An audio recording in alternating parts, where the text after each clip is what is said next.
Ang tanong ng isang inquiry buyer ko, Ma'am Cindy, what if ma-disapprove ako ni Pag-ibig? Sige, gawa natin ng short vlog para maunawaan din ng mga ibang inquiries ko. Ano yung mga possible reasons bakit ka ma-disapprove? Ngayon, ang kagandahan po, kaya napapansin niyo yung mga vlog ko, ini-encourage ko kayong tawagan niyo ako sa Viber saka sa WhatsApp para mabilis ko kayo ma-qualify. Hindi kasi kayo makakapag-reserve kung hindi kayo qualified kasi ang pagre-reserve namin is under kami ng Pag-ibig standard sa mga requirements. Di ba po? Mamaya kasi may upload na video ako, may mga requirements na ako doon na pinapasa. Ngayon, normal kasi yan na magsasabi sa akin na, Ma'am, what if pag nasa Pag-ibig na ma-disapprove, refundable ba ang 10,000? Non-refundable yun, given na qualified kang nag-reserve na ipasa natin lahat ng mga requirements mo. Kaya nga lang, for some reasons na disapprove ka, meron kasi mga factor yan. So, isa-isahin natin. And yes, ulit non-refundable ang 10,000 kasi nung in-screening ka namin, pasado ka sa standard ni Pag-ibig, kaya ka nga nakapasa at nakapag-reserve at nakapili ng unit. Ito na, ang mga, ilan lang naman ang mga reasons bakit na-disapprove, na-reject ni Pag-ibig. Unang-una dyan, syempre, kapag walang, walang trabaho, hindi pasok sa mga requirements, rejected na ang tawag doon. Pero may other option naman yun. Pwede mo namang gamitin ang Pag-ibig ng kapatid mo or relatives. Usapang pamilya na lang yan. Ang mahalaga, makakuha ka ng bahay or makapag-reserve ka. Kasi alam mo kung bakit. Meron tayong mga situation na may mga buyer tayong freelancer. Kasi si Pag-ibig, di ba po, lagi kong binabanggit na regular employee ang nakalagay at merong Pag-ibig sa payslip. Yan kasi ang indication na hinuhulugan ni employer niya monthly ang Pag-ibig. Kasi may kaltas ka sa payslip mo, ibig sabihin si employer mo naghuhulog sa Pag-ibig on your behalf. Yun ang tawag sa mga regular employed. At pag humingi kami ng COE, nakapag-provide kayo. Kasi kapag employed ka, kaya mong matapos or kaya mong ma-provide lahat ng nire-request ni Pag-ibig sa application ng loan mo. Hanggang sa pagtanong niya doon sa employer mo kung totoong employed ka doon at the moment. So, ito yung pinakauna kasing reason ng mga namin, yung mga notice of disapproval. Hindi naman siya mabigat na kaso, kaya nga lang nagkupa siya ng delay. Ano yung nagiging cost ng delay? Sa locally employed, ang madalas na reason ng notice of disapproval, nag-email si Pag-ibig sa employer mo, hindi nag-reply si employer. Ground na yun for disapproval. Pangalawa, pumunta si Pag-ibig staff doon sa building na nilagay mong address, pinuntahan yung address ng employer mo, hindi nakapasok. So, notice of disapproval yon. Paano mo siya mapipigilan? Ang gawin mo, kapag nagpirma ka na ng loan documents, di ba, in-advise kita, ma'am, for loan document signing ka na. The moment na makatapos ka magpirma, mag-abiso ka na kay HR or sa employer mo na anytime po magkakandak po ng background or CI si Pag-ibig kung recently employed pa talaga ako sa iyo. Next naman na reason for disapproval, hindi ka na nagtatrabaho doon sa employer. Halimbawa, nag-email si Pag-ibig, ang reply ni employer mo ay nag-resign na po siya. So take note, the moment po na magre-reserve ka, sinasabi ko na po na dapat may trabaho ka hanggang wala pa yung susi.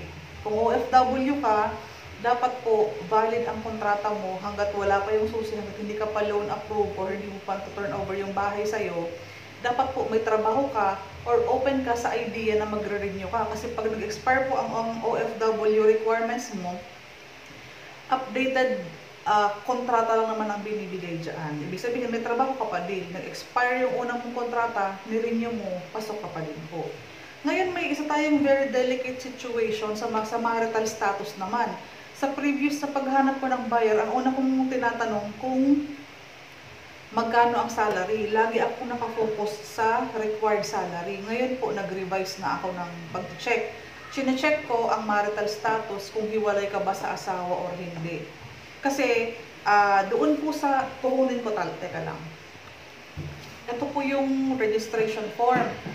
Since conjugal property kasi yan, dapat talaga po, ikaw dito, asawa mo dito. Kasi kung kasal ka, kasi hinihingan tayo ng marriage certificate na naka-PSN. Ibig sabihin, kung hiwalay ka at magkagalit kayo ng asawa mo, paano mo siya maisasama sa Bendel, doon sa main office ng developer para pirmahan yung loan documents?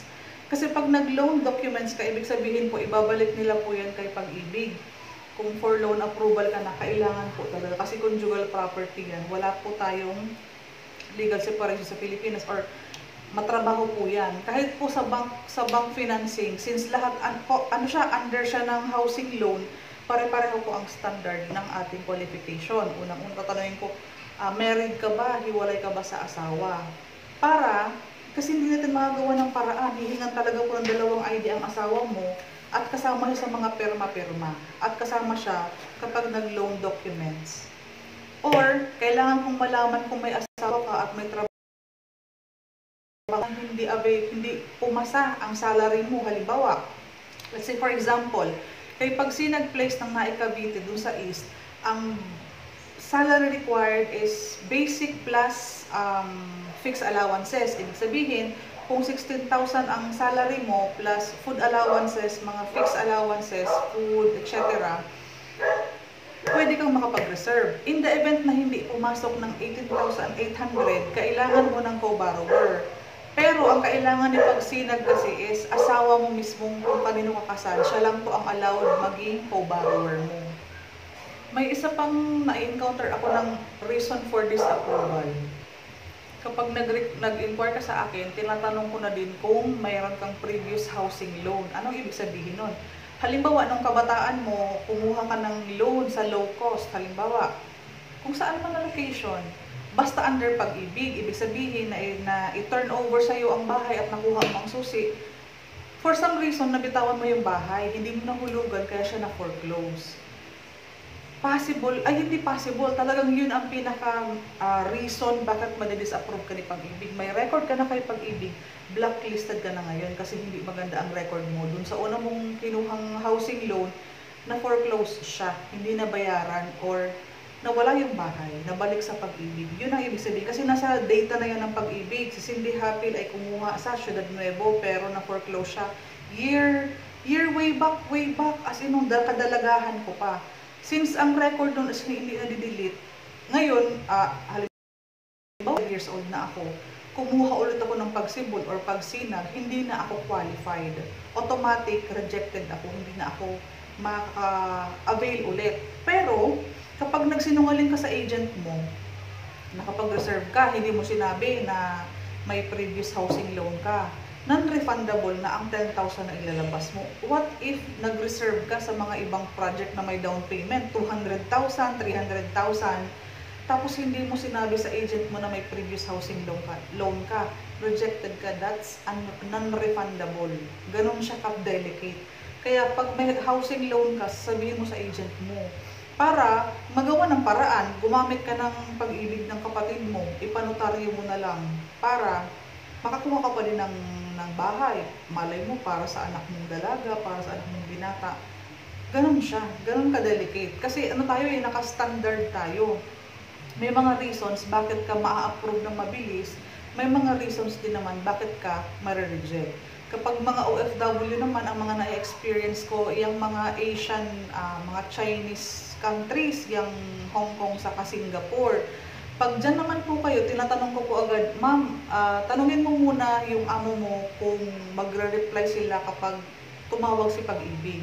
Kasi may mga paniniwala kasi ang mga Chinese na bawal utang, bawal utang. Ibig sabihin, kapag feeling nila, pag tinawagan sila about sa utang, hahabulin sila. Kasi nga, that's utang. Pag narinig nila ang loan, allergic sila. So, i-explain mo kay madam na housing loan ko yun sa Pilipinas, hindi naman siya magbabayad, i-explain mo talaga. Kasi kailangan yun, kasi alam mo mangyayari, kapag nakapagperma na yung asawa mo, or kapag tinawagan na nga yung, yung employer mo at hindi nag-respond 3 times sa email or sa call, nawala ka ng chance. Talagang madidisapprove ka. May mga chances naman yan, hanggat hindi talagang kapag nasagad na yung chances mo, halimbawa 3 attempts na nag-reach out si Pag-ibig doon sa binigay mong email address, yun, talagang wala nang kawala. Nauunawaan po. Or, ang gagawin mo kapag na-disapprove ka on the first time, hihingan ka naman namin ng ano ba talaga ang ibang email na pwedeng mag-reply ng agad-agad yung amo mo or cellphone number para matawagan agad na magre-reply siya agad.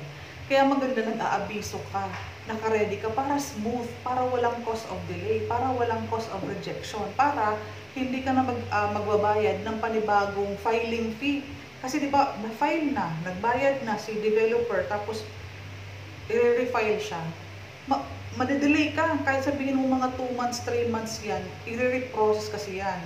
Uulitin ang pag-file. So, kailangan po, maganda kasi talaga, kaya ini-encourage kong tawagan nyo ko para nauunawaan nyo, na-explain ko sa inyo. Kasi, iba't iba po ang mga cases natin.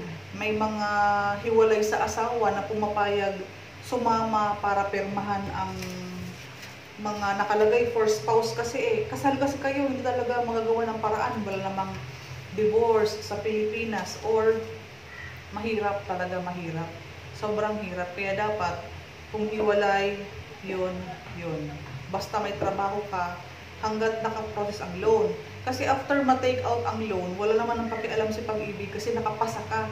Kumbaga reserve mo yung unit, qualified ka nung nakuha mo yung bahay. Tapos nawalan ka ng trabaho the next year, ang mahalaga, loan take out ka na, approve ka na ni Pag-ibig, wala naman silang kaso dyan kung may trabaho ka na or wala. After mong makuha ang bahay, ang concern na lang nila dyan, mahuhulugan mo ba monthly? Kung able naman, kasi di ba mga mag-asawa naman tayo or may mga partner naman tayo.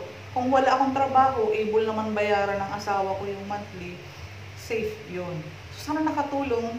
Please like my video. Mag-comment kayo kung mga tanong kayo para masagot din natin. And pako-subscribe na rin po para salamat po sa mga nag-support sa YouTube channel ko. From time to time po, magsisingit po ako ng mga vlog na maiiksi na gaya nito para po dagdag information sa aking mga inquiries. Salamat!